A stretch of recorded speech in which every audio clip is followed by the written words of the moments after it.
ચાલો આજે એક એવા વિચારથી શરૂઆત કરીએ જે સાંભળવામાં થોડો વિચિત્ર અને કદાચ હિંસક પણ લાગે. વિચાર એ છે કે જે ભૂમિ પર નિર્દોષનું લોહી વહાવીને તેને અપવિત્ર કરવામાં આવી હોય તેને શુદ્ધ કરવાનો એકમાત્ર રસ્તો ગુનેગારના જ લોહીથી છે. આ સાંભળીને તો પહેલી નજરે એમ જ લાગે કે આ તો બદલાની વાત છે, જેવું કરો તેવું ભરો. બરાબર. પણ આજે આપણી પાસે જે લખાણો છે તે આ વિચારને એક અલગ જ ઊંડાણમાં લઈ જાય છે.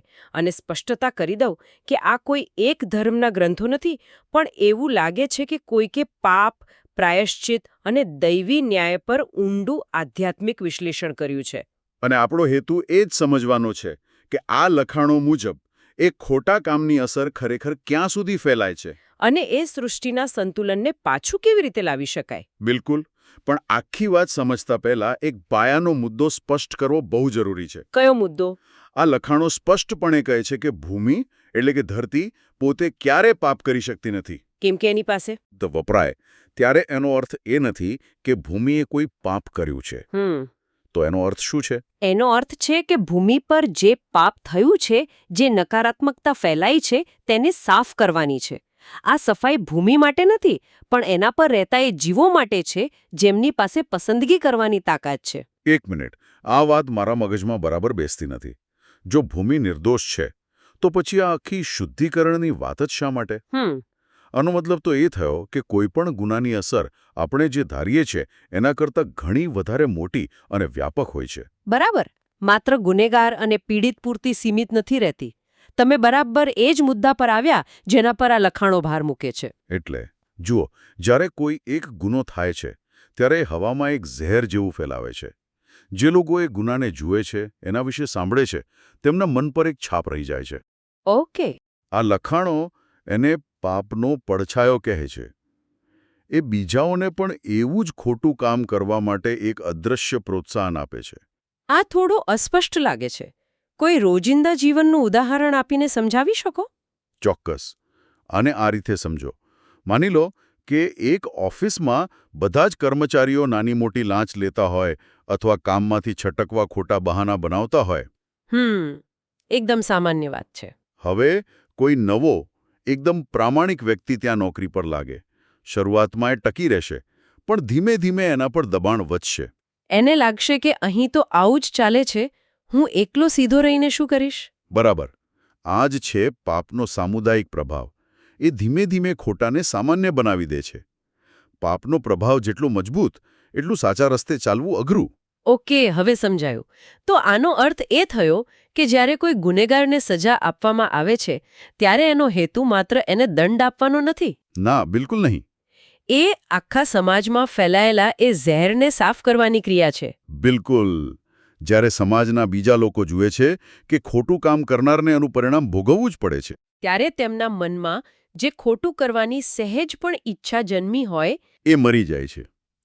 એ એક સંદેશ છે કે આ રસ્તા પર ચાલવાનો અંત સારો નથી, એટલે જ ગુનેગારને મૃત્યુદંડ આપવો આ લખાણોના સંદર્ભમાં એ વ્યક્તિને મારવા કરતાં વધુ એના દ્વારા પેદા થયેલી ગુનો કરવાની વૃત્તિને સમાજમાંથી મારવા બરાબર છે. તમે સાચું પકડ્યું. પણ ગુનેગારને મૃત્યુદંડ આપવો એ પ્રેમ કેવી રીતે હોઈ શકે? આ તો હિંસા અને બદલો જ કહેવાય ને. એ જ તો આ લખાણોનો સૌથી અલગ અને કદાચ વિવાદાસ્પદ દ્રષ્ટિકોણ છે. તે કહે છે કે આ પ્રેમ ગુનેગાર માટે નથી, પણ આખા સમાજ પ્રત્યે છે.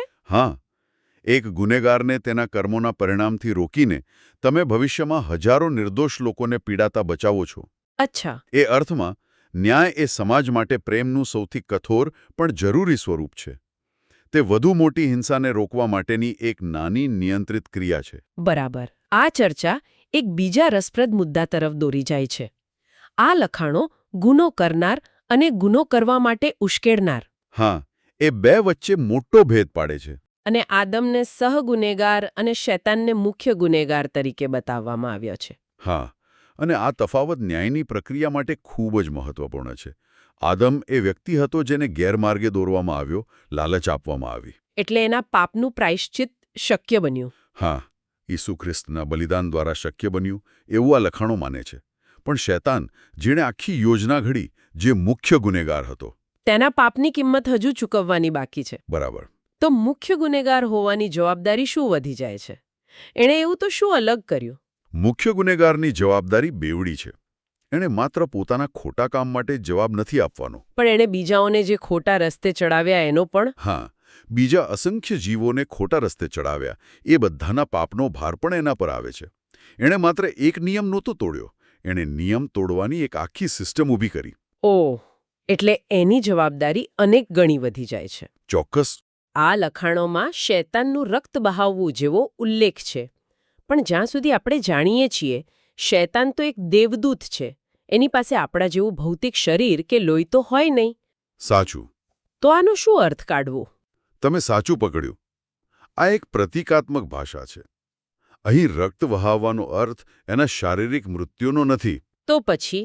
એનો અર્થ છે કે એક યોગ્ય ન્યાયિક પ્રક્રિયા દ્વારા એના અસ્તિત્વ અને એના પ્રભાવનો સંપૂર્ણ અંત લાવવામાં આવશે. જે રીતે લોહી વહેવાથી જીવનનો અંત આવે છે. એ જ રીતે એના પ્રભાવનો અંત આવશે. બરાબર. અને એ સ્પષ્ટ કરવું રહ્યો કે આ ઈસુના બલિદાન જેવું નથી, જે બીજાના પાપો માટે હતું. શૈતાનનું મૃત્યુ એના પોતાના પાપોને ધોવા માટે છે, જે પાપોથી આખી સૃષ્ટિ પર નકારાત્મક અસર થઈ છે. તો જો આ મુખ્ય ગુનેગારના પ્રભાવનો અંત આવે, તો એની અસર કેવી અને કેટલી વ્યાપક હશે? શું ફક્ત લોકોના વિચારો જ બદલાશે કે બીજું કંઈ પણ થશે? એની અસર એટલી ગહન અને બહુપક્ષીય હશે જેની આપણે કલ્પના પણ ન કરી શકીએ. સૌથી પહેલી અસર તો માનસિક અને આધ્યાત્મિક સ્તરે થશે. એટલે કે? એના દ્વારા ફેલાવાયેલા તમામ જૂઠાણા, ભ્રમ અને છેતરપિંડીનો નાશ થશે. લોકોના મનમાંથી ઈર્ષ્યા, લાલચ અને હિંસા કરવાની જે વૃત્તિ છે, એનું મૂળ જ કપાઈ જશે. જે લોકો એના પ્રભાવમાં હતા, તેઓ એક પ્રકારની આધ્યાત્મિક ગુલામીમાંથી મુક્ત થશે. બિલકુલ. અને સૌથી ચોંકાવનારી વાત જે આ લખાણોમાં છે તે એ છે કે આની ભૌતિક અસરો પણ થશે. આ કેવી રીતે શક્ય છે? આધ્યાત્મિક બદલાવથી ભૌતિક જગત કેવી રીતે બદલાઈ શકે? આ જ આ લખાણોનો કેન્દ્રવર્તી વિચાર છે કે આધ્યાત્મિક અને ભૌતિક જગત અલગ નથી, પણ એકબીજા સાથે ઊંડાણથી જોડાયેલા છે. આદમના પાપ પછી ભૂમિને જે શ્રાપ મળ્યો હતો કે તારા લીધે ભૂમિ શાપિત થશે, તે તારા માટે કાંટા તથા ઊંટકટારા ઉપજાવશે. હા, એ શ્રાપ દૂર થઈ જશે. બરાબર. જમીન ફરીથી પોતાની મૂળ ફળદ્રુપતા પ્રાપ્ત કરશે. ખેતી કરવા માટે જે સખત મહેનત કરવી પડે છે, એની જરૂર નહીં રહે. એક મિનિટ. સિંહ ઘાસ ખાશે, વાઘ અને બકરી સાથે પાણી પીશે? આ તો વિજ્ઞાનના જીવવિજ્ઞાનના નિયમોની તદ્દન વિરુદ્ધ છે. શું આ લખાણો એવું કહે છે કે ભૌતિક વાસ્તવિકતા પોતે જ બદલાઈ જશે? હા, બરાબર, એ જ.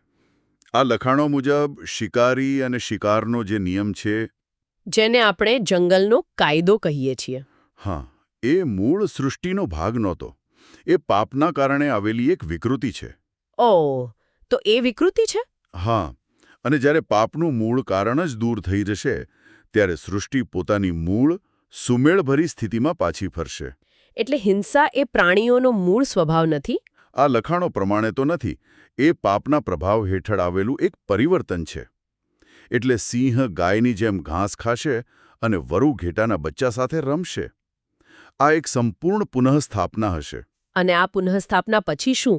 શું જીવન આમ જ ચાલ્યા કરશે? આ મહાન ન્યાય અને પુનઃસ્થાપના પછી આ લખાણો 1000 વર્ષના શાંતિ અને આરામના સમયગાળાની વાત કરે છે, જેને વિશ્રામ કે સબાથ કહેવામાં આવ્યો છે. 1000 વર્ષ? હા, આ એ સમય હશે જ્યારે સૃષ્ટિ અને માનવતા બંને પાપના પ્રભાવથી થયેલા નુકસાનમાંથી બહાર આવશે અને પોતાની સંપૂર્ણ ક્ષમતાએ પહોંચશે. એટલે અંતિમ ન્યાય માત્ર સજાની પ્રક્રિયા નથી? ના, બિલકુલ નહીં. પણ એ સૃષ્ટિને રિપેર કરીને એને એના ઓરિજિનલ સેટિંગ્સ પર પાછી લાવવાની એક સર્જનાત્મક પ્રક્રિયા છે. બરાબર, એ જ શબ્દ, સર્જનાત્મક પ્રક્રિયા. એટલે કે એક જીવની પસંદગીની અસર આખી સૃષ્ટિ પર, પ્રાણીઓ પર, જમીન પર, આ વિચાર જ બહુ મોટો છે. આપણે સામાન્ય રીતે આપણી ક્રિયાઓને આટલી વ્યાપક રીતે જોતા નથી. સાચી વાત છે. પણ આ બધું ફરી પાછું એ જ મૂળભૂત સવાલ પર આવીને ઊભું રહે છે. સ્વતંત્ર ઈચ્છાશક્તિ. શું કોઈ જીવ પાપ કરવા માટે એટલો મજબૂર હોય છે કે એની પાસે બીજો કોઈ વિકલ્પ જ ન બચે? ના, આ લખાણો આ બાબતે એકદમ સ્પષ્ટ છે. ઈશ્વર કોઈ પણ જીવને એવી પરિસ્થિતિમાં નથી મૂકતા જ્યાં પાપ કરવું અનિવાર્ય બની જાય. કારણ કે જો એવું હોય તો પછી એને પાપ કહી જ ન શકાય. એ તો મજબૂરી કહેવાય. બરાબર. અને બીજી બાજુ ઈશ્વર એવી પરિસ્થિતિ પણ નથી બનાવતા જ્યાં પાપ કરવું અશક્ય હોય. કારણ કે જો પાપ કરવાનો વિકલ્પ જ ન હોય તો પછી સારા રહેવાની પસંદગીનું કોઈ મૂલ્ય જ ન રહે. બરાબર. તો પછી બધો જ આધાર વ્યક્તિગત પસંદગી પર છે. બે રસ્તા હંમેશા ખુલ્લા હોય છે. બરાબર. દરેક જીવ દરેક ક્ષણે પસંદગી કરતો હોય છે. કાં તો પોતાની લાલચ, અહંકાર અને સ્વાર્થને અનુસરવું, અથવા તો પ્રેમ, કરુણા અને દેવી આજ્ઞાને અનુસરવું. આ લખાણો હેલેલ એટલે કે શૈતાનનું ઉદાહરણ આપે છે. તે કોઈ સામાન્ય દેવદૂત નહોતો, પણ એક કરૂબ હતો. કરૂબ એટલે? એનું શું અર્થ થાય? કરૂબ એટલે ઈશ્વરની સૌથી નજીક રહેતા, સૌથી શક્તિશાળી અને જ્ઞાની દેવદૂતોમાંનો એક. ઓકે. તેની પાસે જ્ઞાન, સૌંદર્ય અને શક્તિની કોઈ કમી નહોતી.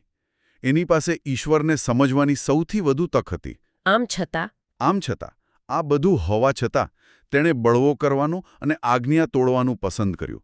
એટલે જ એની જવાબદારી સૌથી વધુ છે. જો સૌથી વધુ સુવિધા અને જ્ઞાન ધરાવનાર પણ ખોટો રસ્તો પસંદ કરે તો એણે પરિણામ ભોગવવું જ પડે. બિલકુલ. પણ આ ન્યાયની પ્રક્રિયા, આ પસંદગીનો સમય, શું એ અનંતકાળ સુધી ચાલશે? ના. આ લખાણો મુજબ ઈશ્વરે આખી સૃષ્ટિની આ યાત્રા માટે એક નિશ્ચિત સમયગાળો નક્કી કર્યો છે, જે આશરે 6000 વર્ષનો હોવાનું મનાય છે. 6000 વર્ષ? હા. આટલો સમય દરેક જીવને પોતાની અંતિમ પસંદગી કરવા માટે પૂરતો છે. ન્યાયમાં અનિશ્ચિત કાળ માટે વિલંબ નહીં થાય. પણ ન્યાયમાં વિલંબ થવો એ તો એક રીતે દયા ગણાય ને? લોકોને સુધરવાનો વધુ સમય મળે? એક હદ સુધી. પણ આ લખાણો એક અલગ દૃષ્ટિકોણ આપે છે. એ કહે છે કે જેઓ સુધારવા જ નથી માંગતા અને સતત બીજાને પીડા આપ્યા કરે છે, એમને સજા આપવી એ પણ ઈશ્વરની કૃપાનો જ એક ભાગ છે. કેવી રીતે? કારણ કે એ સજા પીડિતોને વધુ દુઃખમાંથી બચાવે છે. અન્યાયને અનંતકાળ સુધી ચાલવા દેવો એ સૌથી મોટી નિર્દયતા છે. એટલે ન્યાય કરવો એ પણ એક દયાનું જ કાર્ય છે. તો આજની આ આખી ચર્ચાને જો એક વાક્યમાં કહેવી હોય તો એનો સાર શું છે? મને લાગે છે કે મુખ્ય સાર એ છે કે આ લખાણો ન્યાયને માત્ર ભૂલની સજા તરીકે નથી જોતા, પણ એ સૃષ્ટિના બગડેલા બેલેન્સને પાછું લાવવાની, લોકોને દુઃખમાંથી છુટકારો અપાવવાની અને સૌથી જરૂરી પાપ કરવાની વૃત્તિને જળમૂળથી ખતમ કરવાની એક સર્જનાત્મક અને પ્રેમાળ પ્રક્રિયા તરીકે જુએ છે. અને જે મૂળ વિચારથી આપણે શરૂઆત કરી હતી કે ગુનેગારના રક્તથી ભૂમિ શુદ્ધ થાય છે, એ વાસ્તવમાં એ બતાવે છે કે પોતાના કર્મોની જવાબદારી લીધા વગર સાચી શાંતિ કે શુદ્ધિ શક્ય જ નથી. સાચી વાત. જવાબદારી સ્વીકારવી એ જ શુદ્ધિકરણનું પહેલું અને સૌથી અગત્યનું પગથિયું છે. બરાબર? પણ આ ચર્ચાના અંતે આ લખાણો એક એવો સવાલ છોડી જાય છે જે આપણને વિચારતા કરી દે છે. કયો સવાલ? એમાં એક જગ્યાએ લખ્યું છે, આપણી મર્યાદિત સમજથી જોતા એવું માનવું મુશ્કેલ છે કે હેલેલે પોતે કરૂબ તરીકે સર્જન પામવાની પસંદગી કરી હશે? ઓહ, આ તો બહુ ગહન વાત છે. આનો શું અર્થ થાય? આ સવાલ આપણને સ્વતંત્ર ઈચ્છાશક્તિની સીમાઓ પર લઈ જાય છે. જો કોઈ જીવને એની પોતાની રચના, એની ક્ષમતાઓ, એનું જ્ઞાન અને એની આસપાસની પરિસ્થિતિઓ પર કોઈ નિયંત્રણ જ ન હોય, હા, તો પછી એની પસંદગીઓ અને એના અંતિમ પરિણામ માટે એ ખરેખર કેટલો જવાબદાર છે? હેલેલને કરૂબ તરીકે બનાવવામાં આવ્યો, એને અપાર શક્તિ અને જ્ઞાન આપવામાં આવ્યું. શું આ જ પરિબળો એના અભિમાન અને પતનનું કારણ બન્યા? જો એણે આ બનવાની પસંદગી જ ન કરી હોય તો એની સ્વતંત્ર ઈચ્છાની હદ કેટલી ગણાય? બરાબર. શું કોઈને એવી ક્ષમતાઓ આપતી જેનો દુરુપયોગ થઈ શકે છે, એ પણ એક પ્રકારની પરીક્ષા છે? આ એક એવો પ્રશ્ન છે જેનો કોઈ સીધો જવાબ આ લખાણોમાં નથી. અને કદાચ શ્રોતાઓને મનન કરવા માટે છોડી દેવામાં આવ્યો છે.